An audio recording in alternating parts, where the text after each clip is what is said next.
कहानी जासूस ज़ायान और गुमशुदा टराफी का केस। स्कूल असम्बली हाल सुबह। तलबा जमा हैं, प्रिंसिपल ऐलान करते हैं, कल हमारी खेलों की तकरीब है और हमारी खूबसूरत टराफी तैयार है।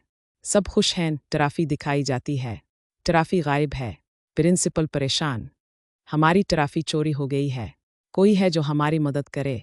ज़ायान हाथ उठाते हुए, मैं मदद कर सकता हूँ सर, मैं जासूस ज़ायान हूँ। ज़ायान सुराग लगाता है। ज़ायान स्कूल में सुराग तलाश करता है, फुटप्रिंट्स, रस्सी का टुकड़ा, बंद लाकर। ज़ोयन, ये सुराग किसी बड़ी चाल का पत्ता दे रहे हैं। मुश्तबा तलबा की तफ्तीश। ज़ायान 3 तलबा से सवाल करता है, सारा, मैं कल आर्ट रूम में थी। हसन, मैं हाल में सफाई कर रहा था। फरीहा, मैंने लाकर रूम के पास किसी को देखा था। नया सुराग, कैमरा फुटेज। ज़ायान फुटेज देखता है, एक साया टराफी उठाता हुआ नजर आता है। ज़ोयन, चूर ने कैप पहनी हुई है और इसके जूतों पर कीचड़ है। राज इफ्शा होता है।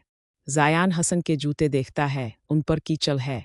ज़ोयन, हसन, ये तुम्हारे जूते क्यों गंदे हैं जबकि तुम कह रहे थे तुम अंदर थे? हसन शर्मिंदा होकर, मैं मजाक में टराफी छुपा रहा था, वापस करने वाला था। 7। हसन मुआफ़ी मांगता है, प्रिंसिपल टराफी वापस लेते हैं। शुक्रिया ज़ायान, तुमने बेहतरीन काम किया। ज़ायान मुस्कुराते हुए, ये तो बस एक और केस था, हल हो गया। लाउडस्पीकर, ईमानदारी सबसे बेहतरीन पॉलिसी है और अक्लमंद हमेशा सुराग पा लेते हैं।